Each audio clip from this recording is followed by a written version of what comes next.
Sejam bem-vindos. Hoje a gente tem mais um episódio ali do nosso grupo de estudos. A gente está muito feliz, assim, nesse ambiente online, poder, né, reunir as pessoas para falar de um tema bem bacana. Hoje é o grupo de estudos de saúde e segurança. Eles vêm com uma temática bem importante, que é a NR1, que tem muitas conexões com a área de gestão de pessoas. Então, acho que é bem bacana o tema e bem envolvente. Hoje, saúde e segurança, RH, são áreas que estão super conectadas e alinhadas. Acho que é um tema que vem muito contribuir também com o nosso papel, né, dessa área de gestão de pessoas. Queria convidar o Volmir, presidente da RH Serrana, para também deixar a sua mensagem. Depois a gente já começa com o grupo. Boa noite a todos. Obrigado, Cris. Agradecer a participação de todos, estarem aqui acompanhando essa apresentação do segundo grupo, né? Numa situação totalmente anormal, mas já virou normal dentro desse ano totalmente atípico, né? Então, acho que os próprios encontros também se deram todos de forma virtual, né? Então, nada mais coerente fechar o grupo dessa forma. Agradecer o empenho da Patrícia na vice-presidência do desenvolvimento, que está... os grupos de estudo estão sob a responsabilidade dela, a coordenação geral dos grupos, pela Cris e pela Graciela, e as coordenadoras do grupo, a Débora e a Marielle, na condução desse grupo especificamente, né? Então, sem mais delongas, né, Faquim? Vamos deixar o pessoal apresentar aí. Sejam todos bem-vindos e um excelente evento a todos.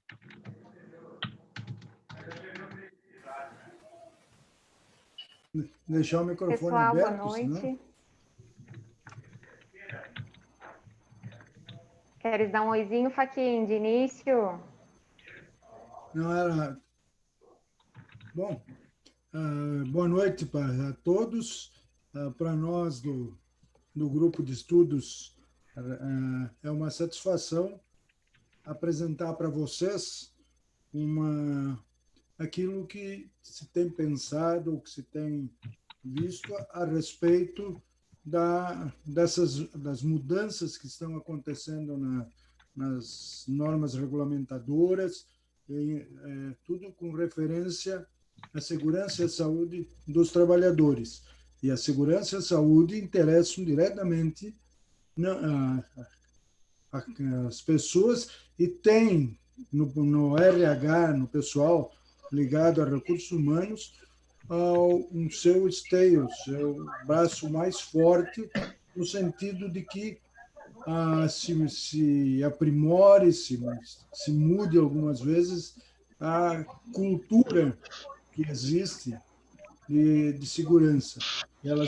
Muitas vezes a gente pratica muita qualidade, a gente pratica muito cuidado com o meio ambiente, e a segurança é ali um cuidado com a segurança fica sempre um segundo momento, ou para aquela sobra de tempo, muitas vezes.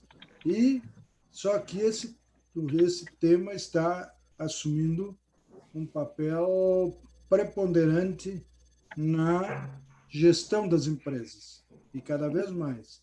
O tema que nós buscamos aí para conversar com vocês do RH é exatamente essa NR1, que nos faz, como é a diretriz que vai nortear todas as outras normas. Ela vai praticamente dar todos os caminhos de gerenciar, garantir que o gerenciamento das outras normas estejam realmente em ação. Há uma interligação cada vez mais forte com os demais instrumentos de administração de pessoal, de recursos humanos como um todo. O famoso E-Social, essa semana agora, deu um restart, com já datas de entrada em vigor para tudo praticamente definido. E exatamente com isso, né, Faquim? Com todas essas tuas abordagens iniciais que o nosso grupo nasceu, se construiu ao longo de 2020. Então, a gente tem a grata honra de ter o Faquinha aqui com a gente hoje, ele vai discursar ao longo desse período. Eu só gostaria de fazer uma breve apresentação do nosso time, do nosso grupo de hoje, que eu acho que é muito importante a gente valorizar as pessoas que estiveram ao longo de muitos encontros, muitos dias de forma online, foi algo bem instigador para todos nós, né? Nos conhecermos enquanto pessoas, enquanto profissionais, participar de uma forma muito honrosa do grupo de estudos 2020 da RH Serrana, né? Então, teremos a fala do Faquinha em breve, e eu só gostaria de fazer uma breve apresentação do nosso time, se vocês nos permitem. Eu vou tentar compartilhar a tela aqui com vocês, caso alguém tenha alguma dificuldade de acesso, por favor, sinaliza.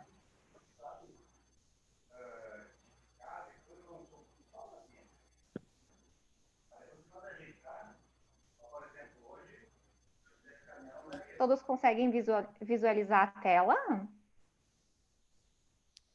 Sim. Agora tá. Ok. Perfeito. Obrigada, Faquinha. Bom, gente, então, com muito prazer, estamos aqui hoje reunidos, né, para a gente conversar um pouquinho sobre saúde e segurança, né, um tema que nos instiga muito enquanto profissionais, enquanto comunidade em geral, enquanto grupo de empresários, né, nos preocupa e nos trazem em xeque, em pauta, um assunto muito, muito importante, né. Então, estamos no episódio 2 do Grupo de Estudos 2020 da RH Serrana. É um prazer gigante estar aqui hoje com todos vocês, falando um pouquinho sobre isso tudo, né? E nós gostaríamos, então, de trazer esses detalhes. Nós fomos um grupo que teve 100% de encontros online, então isso foi um desafio gigante, né? Nós temos que nos desenvolver nessa forma nova, súbita, que a partir de março tomou conta da gente, então foram um encontro 100% online, uma metodologia totalmente diferente, né? 12 dias de encontro, das 7 às 8h30, e tivemos 3 convidados importantes. Eu não sei se vocês têm microfones abertos, caso os convidados estejam com ele abertos e puderem fechar. Obrigada. Tivemos 3 convidados, então, ao longo dos nossos encontros, né? A Aline Anchal, a Natasha Giacometti e a Ivon, falando sobre as temáticas, né? De saúde e segurança. Oi! Acho que é melhor tu colocar a tua apresentação em PowerPoint no modo apresentação. Obrigada, Fábio. Melhor? Sim, agora sim. Obrigada. Ok. Pessoal, então, apresentando os participantes desse grupo de estudos 2020 de saúde e segurança, nós temos o Faquin, a Medley, enquanto engenheiros de segurança, né? Temos a Silvia, a Geniane, enquanto técnicas de segurança do trabalho. Eu sou biomédica patologista clínica por formação, e as nossas maravilhosas coordenadoras, né? A Débora e a Marielle, né? Então, tivemos a grata convivência nesses longos meses, né, de pandemia à distância, e 12 encontros maravilhosos, muito positivos, muito produtivos enquanto equipe. Vou voltar aqui um pouquinho, e eu gostaria só de falar mais algumas palavrinhas, né? Qual foi o intuito desse nosso grupo? Nós temos um ano extremamente complexo, né? Bem inovador, e partindo do pressuposto que o negócio da RH Serrana é conectar para transformar, né? Nós nos conectamos enquanto profissionais de saúde e de segurança em busca dessa promoção de conexão entre pessoas e organizações, né? Então, nós tínhamos vários eixos sinérgicos tratando do tema saúde e segurança, de suma importância, de suma importância. Mas nós percebemos que com a iminente entrada da NR1, nós entendemos que nós iríamos colaborar para o time 2020 da RH Serrana, discutindo um pouquinho mais focado nesse eixo de NR1. Então, a partir dessa delimitação de estudos para 2020, nós focamos na NR1. E agora a gente gostaria de trazer esses detalhes para vocês. Um bate-papo, uma conversa, sintam-se à vontade em nos perguntar o que estiver na nossa alçada de conhecimento desse momento, a gente vai estar prontamente disponível para atendê-los, certo? Vou tentar ir conduzindo ali, mas a gente tem o Faquin que vai delongar bastante e vai falar bastante sobre a NR1. O Volmir, nosso presidente, também vai nos apoiar. Vou passar a palavra para a Débora e para a Marielle, para as nossas coordenadoras, darem uma palavrinha com todos vocês. Então, eu acho que com todo esse processo e a participação, né, eu acho que muito forte do nosso grupo, onde nós tivemos pouquíssimas faltas, né, eu acho que foi um grupo bem comprometido, embora todos os anos a gente teve bastante inscritos e muitas desistências, esse ano foi ao contrário, né, tivemos poucos inscritos e conseguimos, né, manter todos eles. Nós trabalhamos, após a gente determinar um pouquinho o tema, numa perspectiva de a escolha, né, da nossa persona, ou seja, para quem nós vamos falar, para quem nós vamos entregar ao final do grupo de estudos algum conteúdo, né? Então, a escolha dessa persona, né, então, que seria o nosso público-alvo a nos escutar hoje, que vai ler também, né, um artigo ali que a gente está construindo, então nós consideramos que seria aí o público do RH, então a gente fez. Pode passar o próximo, Geise? Então, nós conseguimos, né, discutir bastante em relação a esse link dessa nova norma regulamentadora número 1, né? Então, a gestão de segurança e saúde no trabalho, e qual seria esse protagonismo do recursos humanos, né, do profissional de RH, para essa gestão em SST efetiva nas organizações. E como implica aqui uma legislação nova, como implica aqui profissionais, eu acho que a multidisciplinariedade ali tem profissionais da área de SST, profissionais da área de RH, que a gente gostaria, né, de que se sentissem incluídos, enfim, nessa nossa discussão. A Marielle tem uma pergunta especial para o nosso presidente, né, para o Volmir Paza, para iniciar um pouquinho essa nossa discussão. Então, começando as perguntas, a gente vai começar com o Volmir. Quais implicações legais recaem para os profissionais de RH e segurança e saúde do trabalho quando se fala em gestão de segurança e saúde? Bom, eu acho que essa análise que vocês estão fazendo aí, principalmente da NR1, né, como uma primeira abordagem, não sei se todos sabem, mas é importante a gente reforçar que o governo federal vem fazendo um trabalho de atualização, analisando as normas como um todo, considerando as normas que talvez estejam já em desuso, né, ou revogadas, né? Então, fazendo toda uma análise nesse sentido. E aí, voltando a essa questão da pergunta especificamente, o profissional de RH ele tem um papel importante, né, para que se cumpra as regras. Se nós pegarmos ali a NR1 no item 1.4, 1.1, diz o que cabe ao empregador. O que cabe ao empregador fazer, né, cabe aos profissionais de saúde e segurança, especialmente, em darem o andamento nisso, a cumprirem com as obrigações legais, a orientar os empregados, os trabalhadores, nos riscos que eles têm. Né? Então, assim, o profissional de RH tem um papel de fundamental importância na condução disso e tratando de saúde e segurança, ele tem essa responsabilidade, tanto quanto profissional, estar trabalhando em alguma organização como contratado, como terceiro, dependendo da circunstância da empresa, ele tem essa obrigação e responsabilidade do cumprimento da norma, mas, em especial, o cuidado com a saúde e a segurança dos trabalhadores. Né? Se a gente evoluir um pouquinho além disso, a própria legislação, em todos os seus aspectos, ela traz, inclusive, responsabilidade de ordem criminal. Né? Então, o engenheiro, o médico, o técnico de segurança, ele pode ser, inclusive, demandado criminalmente por fazer alguma coisa ou deixar de fazer. Então, além de cumprir toda a questão da norma, a questão profissional, em especial, o cuidado com a saúde e segurança dos trabalhadores. Né? A gente sabe que no dia a dia, algumas vezes, o profissional de segurança não é muito bem quisto no ambiente, em algumas vezes, porque está ali cobrando, né, o cumprimento de regras, o uso de EPIs, né, os cuidados, em alguns momentos, facilitar ou se obrigar a aplicar alguma medida disciplinar, mas a gente tem que ter em mente, e as pessoas têm que...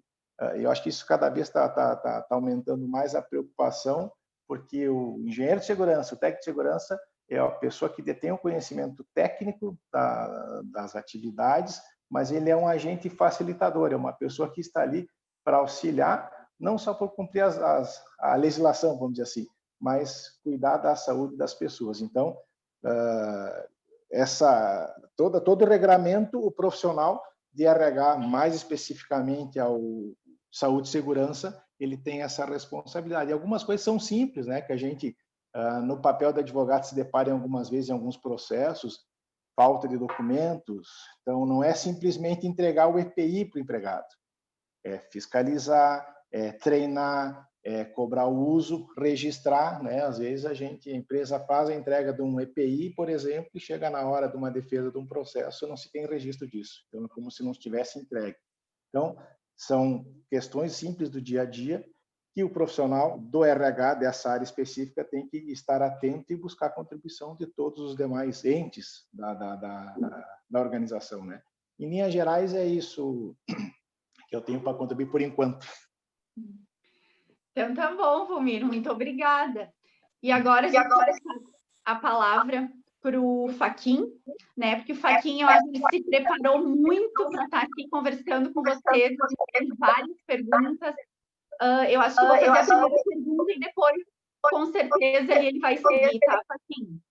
Então, pensando um pouquinho nessa nova NR1, né? Será que ela vai ampliar a visão sobre segurança e saúde no trabalho? Abre o microfone, Faquin.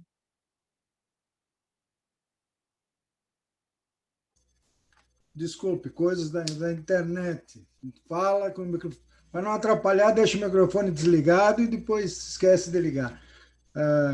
Mas, assim, começando a responder a tua questão, né? A norma, e até reforçando aquilo que o Volmir falou há pouco, a antiga norma estabelecia uma série de procedimentos, uma série de obrigações, tanto ao empregador quanto ao empregado, mas o que acontecia? A gente praticamente, muitas pessoas, eu diria quase a maioria, ignorava essa norma. O pessoal se preocupava muito com outras normas de insalubridade, etc., e deixando PPRA, lá, o PCMSO, mas deixava aquelas diretrizes que estavam lá na NR1 de lado. Com a reforma que começou com maior velocidade no início do ano passado, lá pela metade do ano, a NR1 teve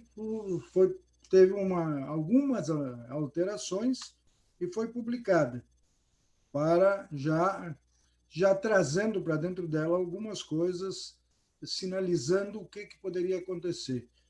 Em março deste ano, e daí surge toda essa nossa preocupação, a norma ela foi novamente publicada. Ela deixou de ser somente disposições gerais, que era como ela era conhecida antes, e passou a ser disposições gerais e gerenciamento de riscos ocupacionais. No momento em que ela passou a ser um gerenciamento de riscos, eu tenho que pensar em que alguma coisa eu vou ter que fazer. Eu vou ter que gerenciar realmente os riscos. Então, com essa nova mudança ocorrida em março, ela tornou obrigatório que todas as empresas, à exceção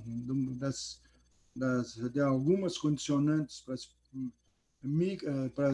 MEI e micro e pequenas empresas, mas ela tornou para todas a obrigatoriedade de implantarem um sistema de gerenciamento de riscos. E esse sistema tem data para começar, que é 10 de março do próximo ano. Neste mesmo dia, ou no dia 10 de março, teoricamente morre o PPRA. O PPRA vai deixar de existir, a NR9 já tem um outro nome e terá o seu escopo alterado. Mas o que acontece? Já no dia 10, nós teremos que estar começando ou ter já um sistema bem alinhavado. Essa era a preocupação.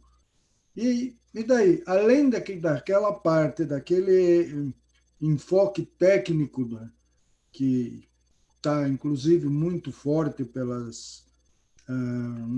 nas lives e outros cursos que estão acontecendo pela internet, ela tem aspectos fundamentais de que ela implica em mudança de cultura das pessoas, para que ela possa ser aplicada. O Volmir tocou bem em alguns aspectos, para ficar mais na área do trabalho, né? Se entrega EPI, mas não se controla, não se guarda as fichas, não se tem um controle do que está acontecendo, se tem informações truncadas, às vezes riscos mal dimensionados, mal classificados, e isso tudo resulta em prejuízos ao trabalhador na sua segurança e na sua saúde, prejuízos à empresa, que muitas vezes vai responder até sem um dolo, uma culpa maior, mas vai responder, vai ter que pagar, e para nós como um todo é a sociedade.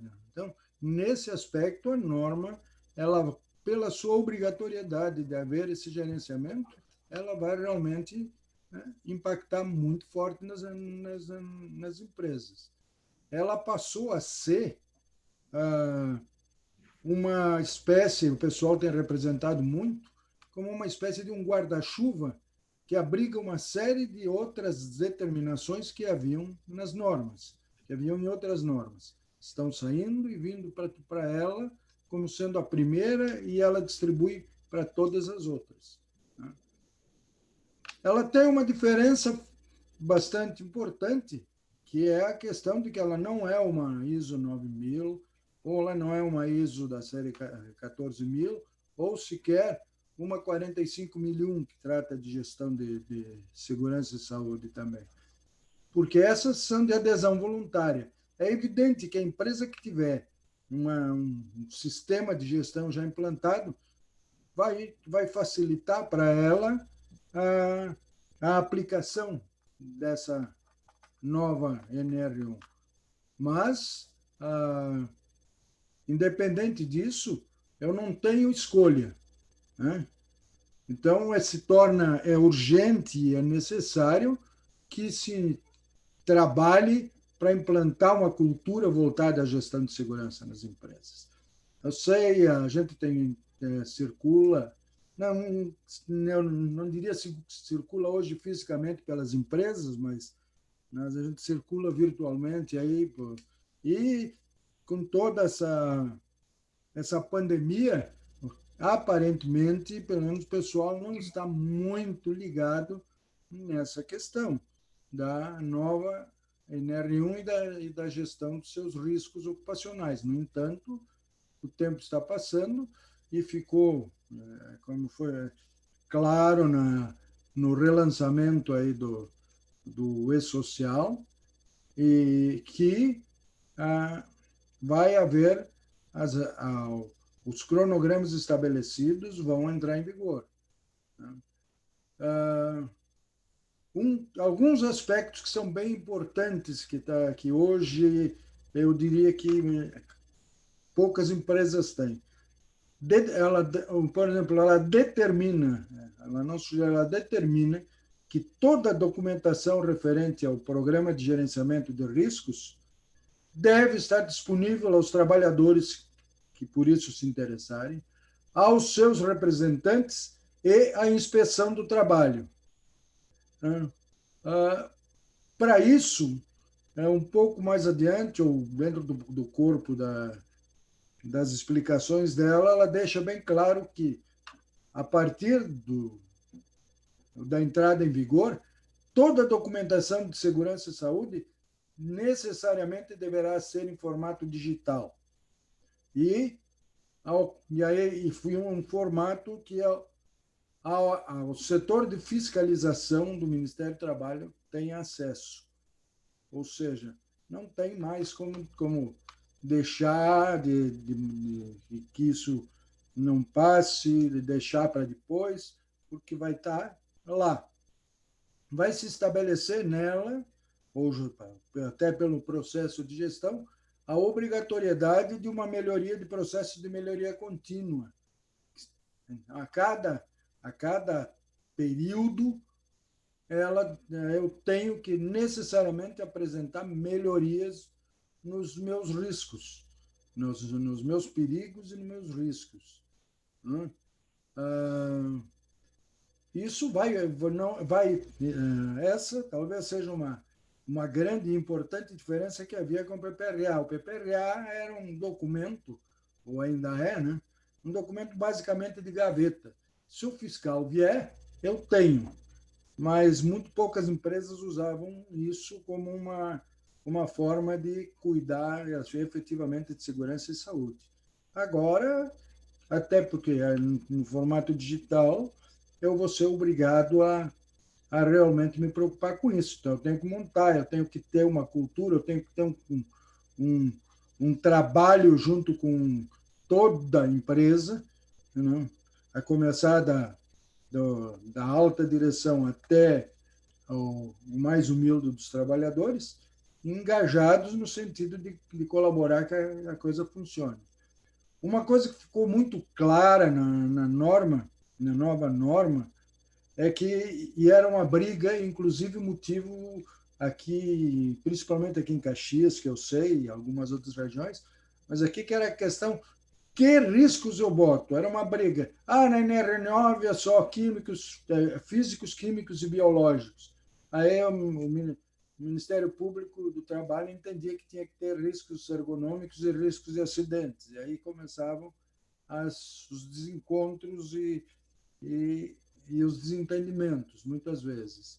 A nova norma, da forma como está colocada, sim, ela determina que, além dos riscos físicos, químicos e biológicos, que eu vou fazer os controles via a nova NR9, eu tenho que me preocupar ou eu tenho que analisar quais são os perigos e os riscos que eu tenho de acidentes, quais são os perigos e os riscos ergonômicos e os famosos riscos psicossociais, que estão sendo cada vez mais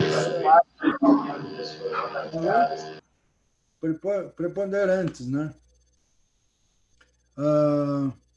Então, algumas outras medidas que tem na norma que vão impactar diretamente, né?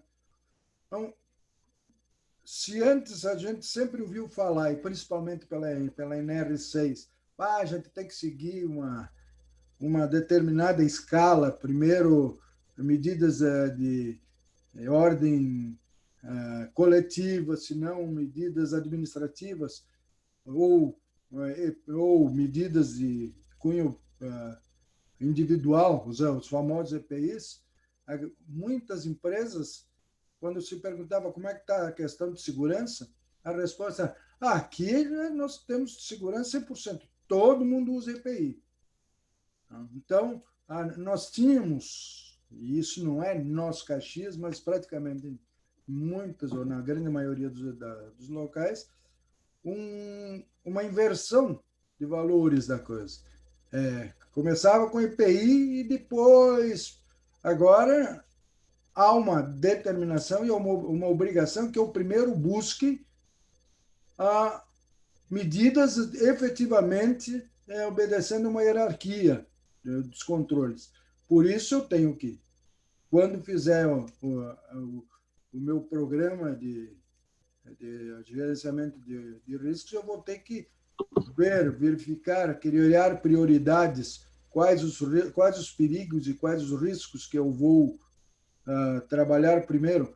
E, obviamente, os trabalhadores têm que ser envolvidos, eles têm que participar formalmente, eu vou ter que documentar tudo isso. De que forma nós vamos ter que fazer isso? Né?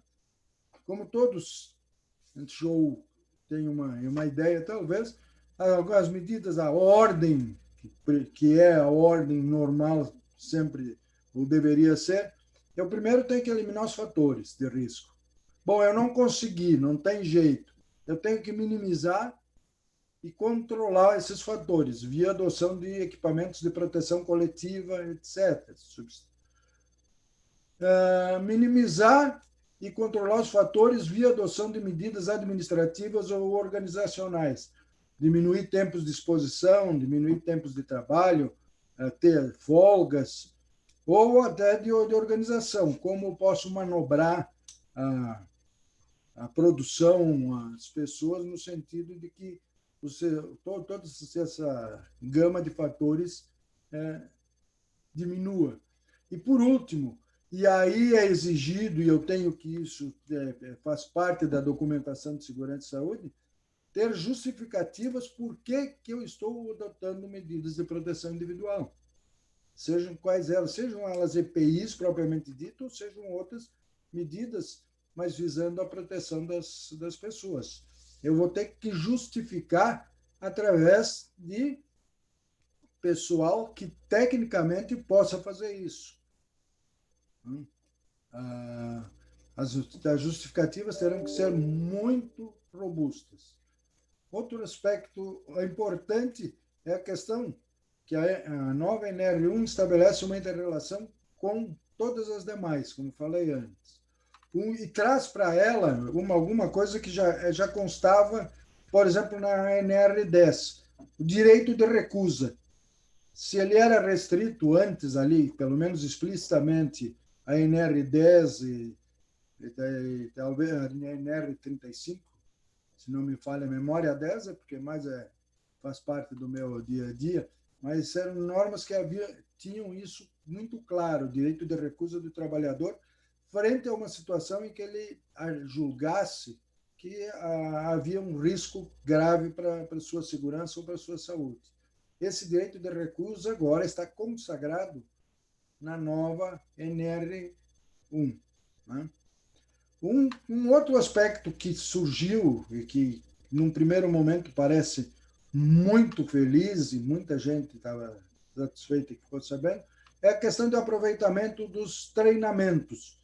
Os treinamentos genéricos, né?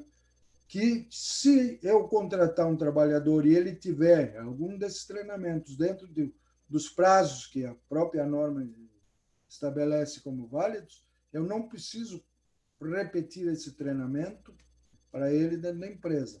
Só que, quando eu admito aproveitar um treinamento, seja interno ou seja externo, tem que ter bem claro que a responsabilidade é minha, ou seja, quem contrata, quem traz para dentro da empresa alguém que tem um determinado tipo de... Por exemplo, um curso que é clássico, que serve para qualquer tipo de atividade, primeiros socorros, CIPA, NR20, que trata de inflamáveis, etc. Várias normas falam de primeiros socorros. Bom, se eu posso contratar alguém que tenha primeiros socorros, ok? Mas eu tenho que ter, eu trago para mim a responsabilidade de que se essa pessoa, esse trabalhador que está entrando, realmente teve um treinamento, que não foi um treinamento fajudo, com conteúdo que não tinha sentido ou que tenha sido deficiente. Então, eu tenho que verificar, entra na contratação, quando eu for para esse aspecto, verificar de que forma esse meu trabalhador está vindo para a empresa. Ele atende, não atende aquilo que é exigido? Por sinal, desculpa, acho que até mais fazendo parênteses, ficou bem claro numa live do pessoal do Ministério do Trabalho aí sobre o lançamento do E-Social, que treinamentos não vai cair fora. Na primeira fase, agora, quando entrar a segurança e saúde, na metade do ano que vem, treinamentos fazem parte. Então, eu tenho que me preocupar com eles desde agora. Né? A norma também, e para a alegria de muita gente, está permitindo treinamentos à distância, os EADs. Né? Mas, de novo, o mesmo tipo de condicionantes. Quem deu esse treinamento, quem está dando, de que forma, que material, que qualidade tem, quem é a pessoa que é responsável pelo treinamento, porque que fez o programa, que deu o programa, e mais, eu tenho que dar esse treinamento, mesmo EAD, em tempos exclusivos, não podendo haver divisão com outras atividades dentro da empresa. Então, o trabalhador vai poder estar lá de frente a um monitor, na tela, mas naquele tempo ele não poderá estar atendendo um telefone, indo atrás de uma ordem de produção, etc. Né? Uma outra coisa também, que é a questão do tratamento diferenciado aos microempreendedores, às microempresas e às empresas de pequeno porte. Segundo o que a norma coloca, esses têm um tratamento especial. O MEI não precisa elaborar um plano de gerenciamento de riscos, mas, como normalmente ele trabalha para alguém maior, esse maior, que é o contratante, tem que incluir o MEI nas ações de prevenção e no PGR dela. Então, quando eu trouxer alguém para dentro da minha empresa como MEI, ele vai estar dispensado do PGR, mas eu vou ter que incluí-lo no meu. As micro e pequenas empresas, isso foi bastante falado, dos graus de risco 1 e 2, caso no levantamento inicial de perigos não se constatar a existência de riscos físicos, químicos, biológicos e ergonômicos, né, e declararem nas informações digitais isso, estão dispensados de elaborar o PGR, bem como o PCMSO. Né? No entanto, os exames médicos não estão dispensados, os periódicos não estão dispensados, e muito menos que desses periódicos seja gerada a emissão do ASO. Não, agora então eu não preciso fazer levantamento, eu não preciso programa de conservação de médica de saúde ocupacional. Sim, mas eu tenho que ter os exames, eu tenho que ter um médico que me faça os exames e que emita os ASOs. De que forma ele vai fazer isso? Ele vai precisar ter algum levantamento na mão. Né? Uma coisa importante que a própria, acho que a norma chama atenção, é a questão dos graus de risco 1 e 2. Né? Esses riscos são aqueles da NR4, não são os riscos 1 e 2 da Previdência Social, que é uma outra legislação. Né? Então, nós temos que estar atentos, porque a Previdência Social, há pouco tempo atrás, ainda nesse mês de outubro, nós ainda não terminamos ele, né? Nesse mês de outubro já havia feito umas alterações em alguns dos quinais e em consequência de alguns graus de risco, mas não são os de lá. Os graus de risco são, sim, os da NR4, né? Que está em vigor e continua, não está havendo mudanças. Então, vocês veem assim, eu posso, de uma maneira, não sei se tão rápida, penso que sim, mas é muito mais, mas desse escopo aí, me parece assim, extremamente importante que o pessoal ligado com recursos humanos, o pessoal ligado à segurança e à saúde, se debrucem em cima para esmiuçar e começar a disparar ações no sentido de que a nova NR1 comece a andar. Lembre-se que dia 10 de março de 2021 ela terá que já estar andando à velocidade normal. E, Fachin, eu acho que aproveitando um pouquinho, né, essa tua fala, eu acho que dessa necessidade, a gente tem uma pergunta aqui do Alexandre Noia, que ele quer saber o seguinte: como fazer a vinculação do PCMSO na relação dos riscos a partir, né, da relação ali com a nova NR1? O PCMSO vai estar ligado. Isso, aliás, é uma coisa que que a norma chama bastante atenção, né? Hoje, eu vou falar da realidade que eu conheço e vejo. Dificilmente eu vejo, a não ser em grandes empresas, um relacionamento entre o pessoal técnico, o engenheiro, o técnico de segurança, com o seu médico de trabalho. Normalmente, existe a área de segurança na empresa e o médico é de um serviço, de um prestador de serviço, um contratado externo, e eles não se falam nem se conhecem. Os programas, o PCMSO é uma coisa e o PPRA é outra. Isso não mais vai ter que acontecer, não pode. O PCMSO vai ter que se basear nos perigos e nos riscos que estiverem colocados no gerenciamento, nos levantamentos que forem feitos para fazer o programa de gerenciamento de riscos. Então, se o médico vai ter que ter uma presença realmente vamos chamar assim, chão de fábrica. Se ele não fechar, se ele não tiver na mão o documento feito por um técnico e ele não for verificar junto, que às vezes o que acontece, será até que ponto, como eu vou ter que graduar o risco, eu vou ter que, com um método qualquer que eu vou selecionar e vou assumir a responsabilidade por ele, e aí volto lá naquilo que o Volmir falou no início, as responsabilidades, que se hoje estão meio diluídas, elas vão ficar muito claras, porque sendo todo o processo digital, eu vou assinar digitalmente, então não tem como eu dizer que não fui eu, né? Não tem como ser colocado um documento lá apócrifo.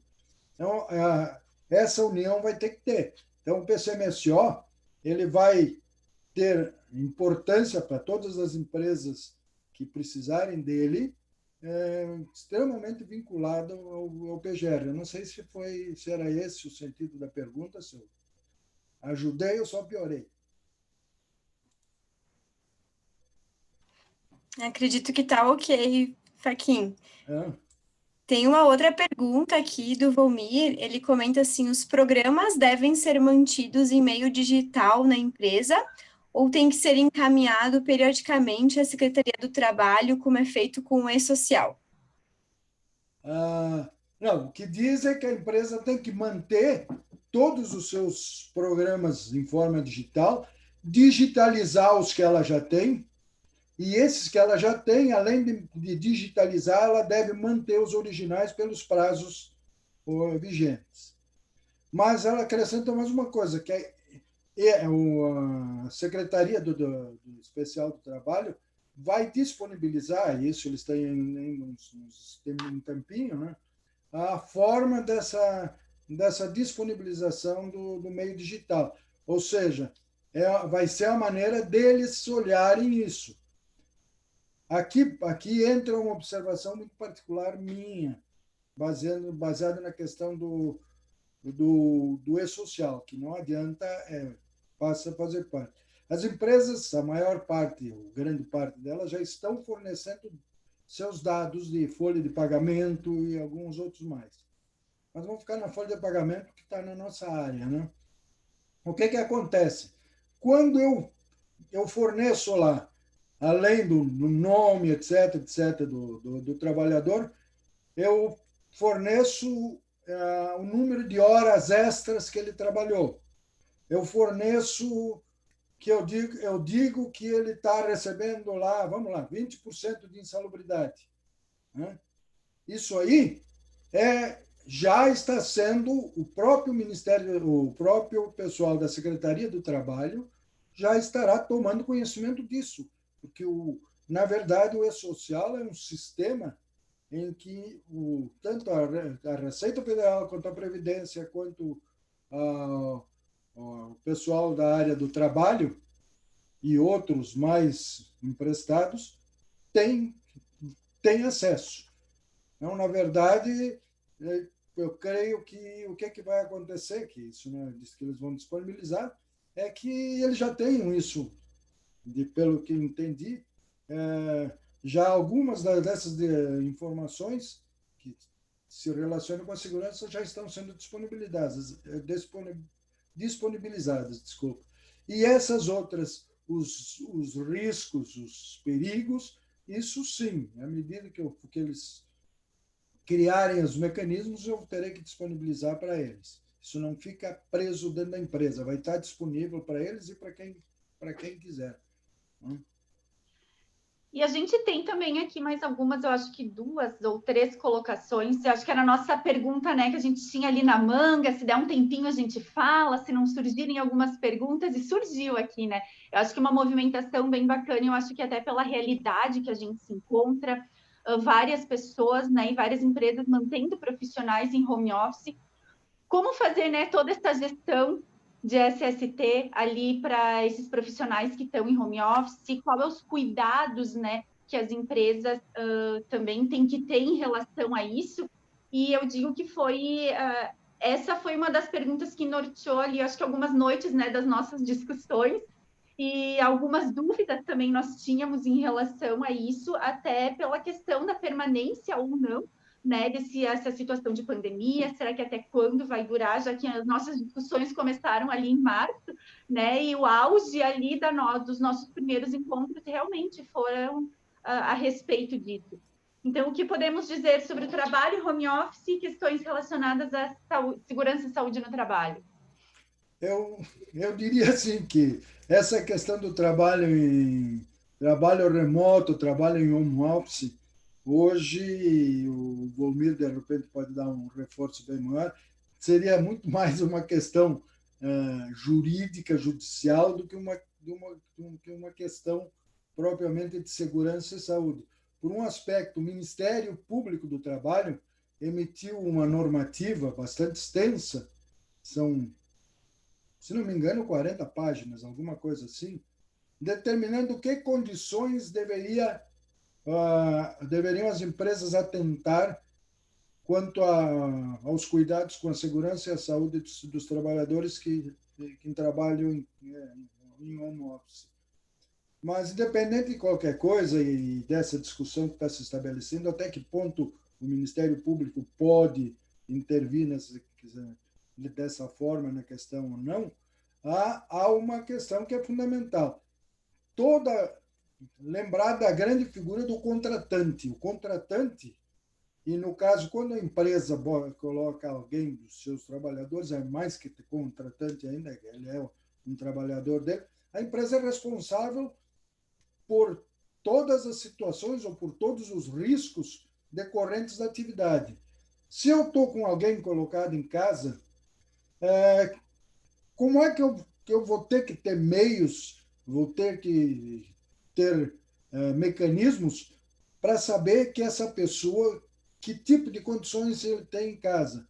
Ele tem vamos mais simples, alguém que trabalha com computador, que me parece que é a coisa mais normal aí, né? Essa pessoa tem um local adequado, ela tem limitações na sua jornada. Esse é um problema muito sério, né? Porque ela cumpre a jornada normal, ela não vai mais além, né? A cadeira, uma coisa simples, mas a cadeira, será que a cadeira dela é uma cadeira normal? Eu tenho um exemplo até bastante, parece corriqueiro, mas eu tenho um parente muito próximo que trabalha na Petrobras. A Petrobras disponibilizou um valor para cada trabalhador que está em home office para que comprasse uma cadeira adequada.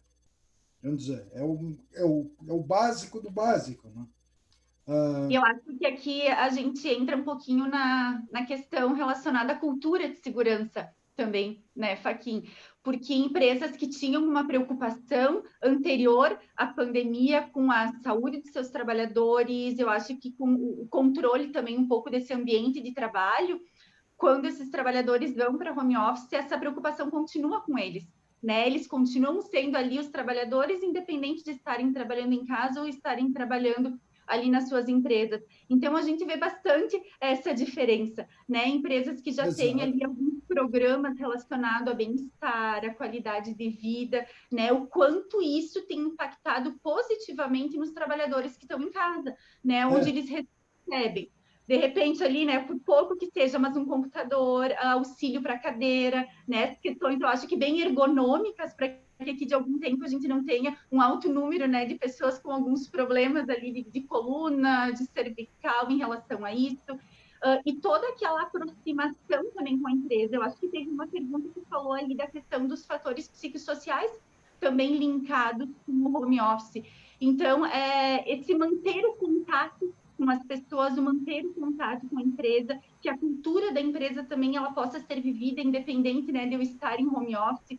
Eu acredito que isso faz toda a diferença, né? E quando a gente fala aqui em gestão de saúde, gestão de segurança, a gente bateu muito forte nesse nosso ano aqui com os nossos 5, né, participantes, então a Geise, o Faquinha, a Geniane, a Silvia e a Medley, o quanto importante é a gente gerir também os fatores, os aspectos positivos dentro da empresa.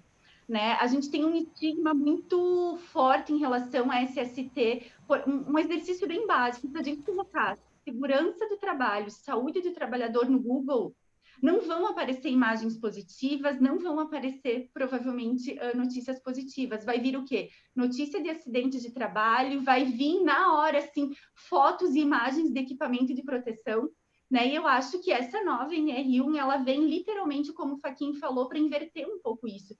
Que a gente possa literalmente se preocupar com a saúde e com a segurança das pessoas, né? De quem está lá trabalhando. E que essa lógica ela se inverta, porque a questão é que a empresa mais, eu acho que foi a Medley que falou lá no início, a empresa mais segura não é aquela onde as pessoas mais utilizam equipamento de proteção. É bem pelo contrário, é onde eu tenho os riscos controlados e as pessoas não necessariamente precisam usar, né, de equipamentos de proteção para se sentirem seguras.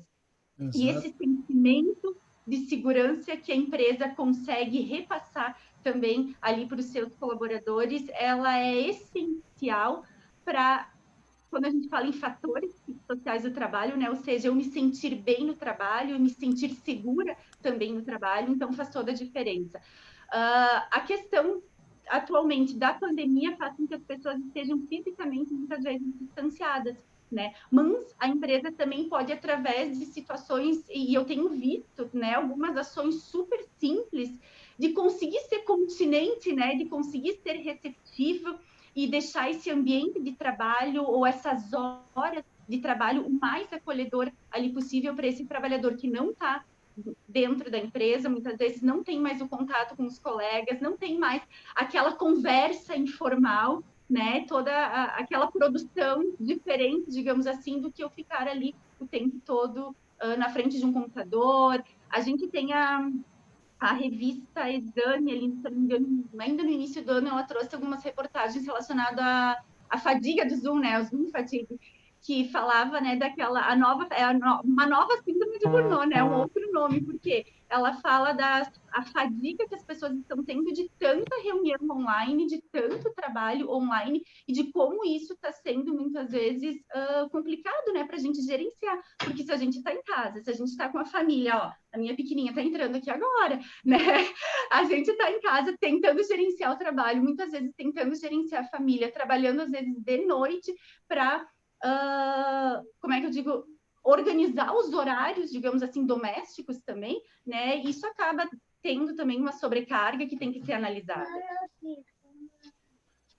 Eu acho que é um aspecto que essa questão que há uma necessidade muito grande das empresas não só se preocupar com o aspecto do trabalho em si, se está sendo feito, como está sendo feito, mas de fazer contatos, de que a pessoa se sinta como participante ainda do corpo da empresa, que ela não seja um apêndice somente fornecedor de resultados.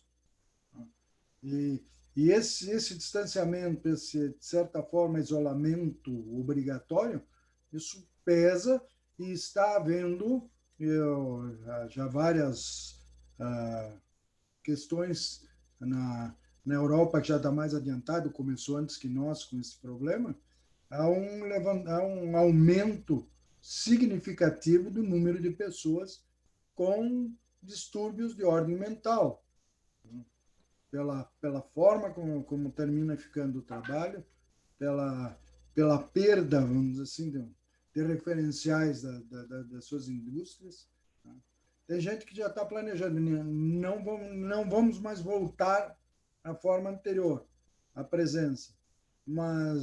E quem saiu foi consultado realmente se ele queria aquele tipo de situação ou não? Eu estou mantendo um contato, pelo menos de vez em quando, ó, como é que tá bem, está precisando de alguma coisa? Isso, por incrível que pareça, pesa. O grande diferencial da pandemia, eu acho que para o home office é que foi algo imposto a todos, né? Principalmente ali no início, a quem podia, que não trabalha em área da saúde, alimentação, em alguns serviços essenciais, né? Ele foi algo imposto.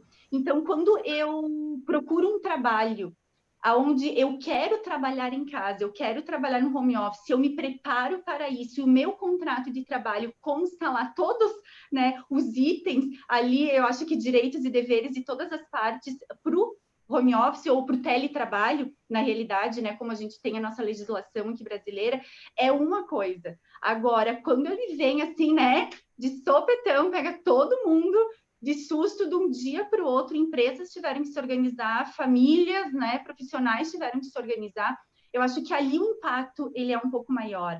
Tem estudos que comprovam que o início da pandemia, para quem está em home office, é muito bom, né? Porque eu tenho agora um pouquinho mais de tempo com a minha família, eu consigo organizar os meus horários, eu consigo ter uma certa autonomia.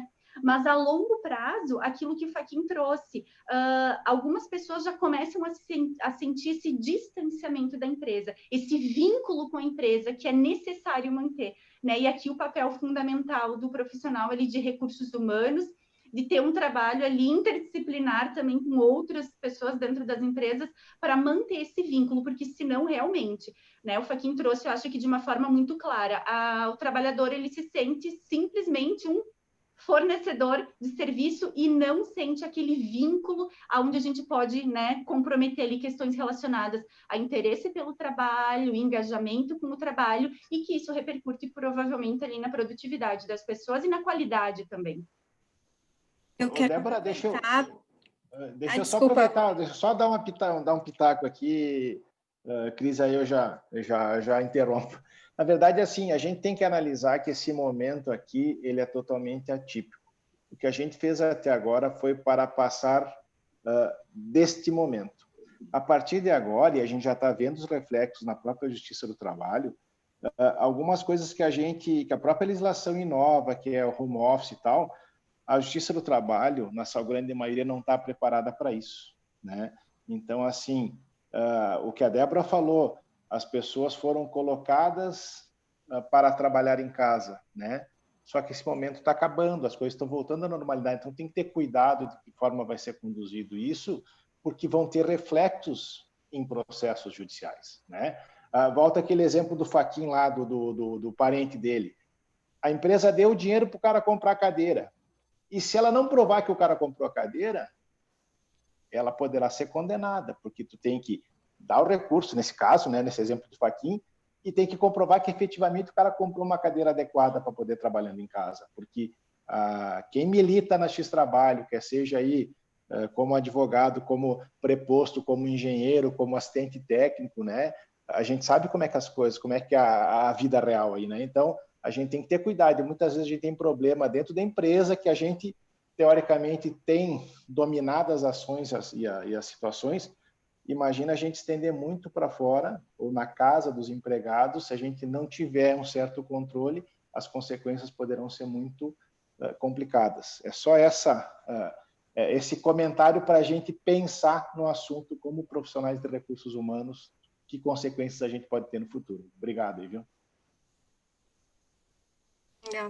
Eu ia só colocar aqui que tem uma pergunta da Rosângela, também da Grazi, que estava complementando a questão do home office, né? Do mapeamento dos riscos que a pessoa está em casa. Então, ela está pedindo aqui como é que é feito esse mapeamento de riscos. O que você sugere? Isso vai entrar nesse contrato que vai ser feito.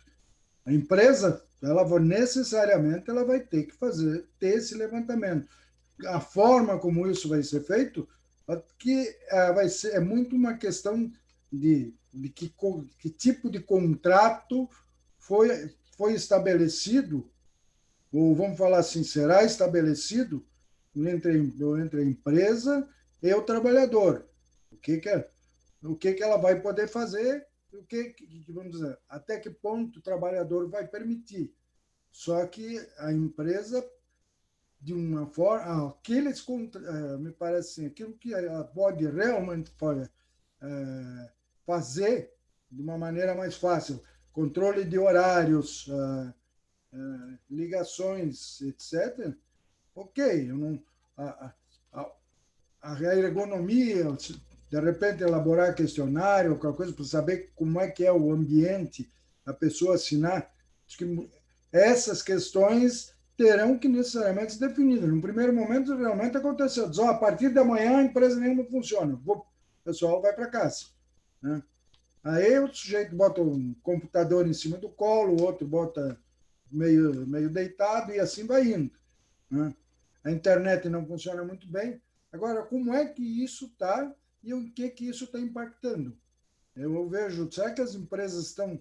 E quando eu falo empresas, nesse caso, quer dizer, é o pessoal que lida diretamente com a questão humana, né? Os recursos humanos. Aí. O que o pessoal está olhando, o que eles estão pedindo, o que eles estão sentindo, que feedback eles estão recebendo desse pessoal que está fora da empresa. Sou pena de ser realmente surpreendido, como o Valmir colocou, porque o fato de alguém trabalhar em casa não significa que eu não preciso me preocupar. Então, e isso não tem uma receita de bolo. Aliás, é uma coisa que não foi falado, que o PGR e o GRO não são receita de bolo. Ao contrário do PPRA, que era um copia e cola, né? Só trocava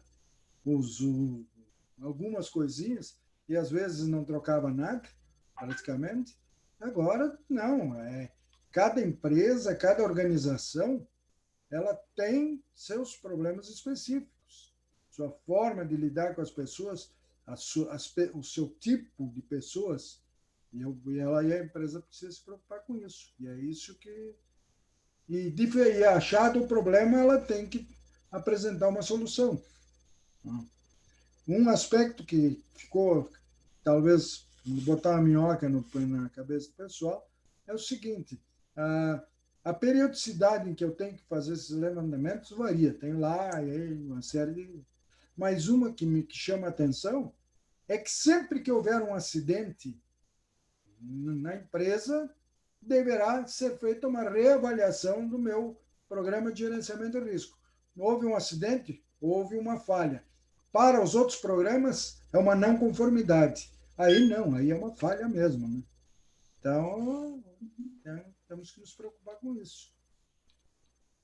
Ótimo, o bate-papo está muito bom, surgiu várias perguntas bem pertinentes, né? Eu acho que foi bem necessário para o momento atual, parece que foi se encaminhando as coisas. Então, a gente gostaria de agradecer a participação de todos, as perguntas que apareceram, a participação, a presença de todos. Aproveitar e convidar já vocês para participarem ano que vem do nosso grupo, onde a gente pode discutir vários assuntos que vão ir surgindo no caminho. E agradecer a todos, agradecer aos participantes do grupo também, né, aos 5 aí que tiveram com nós nessa caminhada, a Geise, a Medley, a Geniane, a Silvia e o nosso querido Faquin, que nos representou aí tão bem. E ficamos à disposição, caso mais alguma pergunta, pode ser enviado, né, que a gente responde ali por e-mail, no chat, depois a gente pode ir respondendo com certeza. Tá? Pessoal, assim, um agradecimento super, super especial, porque a pandemia nos mostrou aí desafios bem importantes nesse ambiente online. Eu acho que é super, super bacana, foi um grande aprendizado. todo começo de ano a gente divulga os grupos de estudos da RH Serrana, então são temas bem atuais, assim, participem aí na medida do possível. Eu sei que são horas ali de dedicação, umas horas de muito conhecimento, conhecemos pessoas também e com certeza fizemos conexões em tudo isso. A gente vai deixar também um convite super especial, quarta-feira que vem, aí vai ser na quarta, não na terça-feira, a gente vai mandar também ali nas redes ali da RH Serrana, grupos do WhatsApp. Quarta-feira tem o nosso encontro, que é com o grupo de desenvolvimento humano. Eles fizeram uma pesquisa com a geração Z e eles vêm falar sobre o futuro do trabalho e o que essa geração Z está pensando. E aí, vários subsistemas, eu diria, né? Desde o recrutar, de atrair, do desenvolver, o que eles pensam em relação à cultura, né? Então, algumas coisas assim super, super bacanas do que essa geração Z vai nos desafiar aí, já está nos desafiando nesse contexto do trabalho, o que é esse futuro que está vindo pelo olhar deles. A gente agradece a participação de todos, uma boa noite, um bom descanso e até quarta-feira.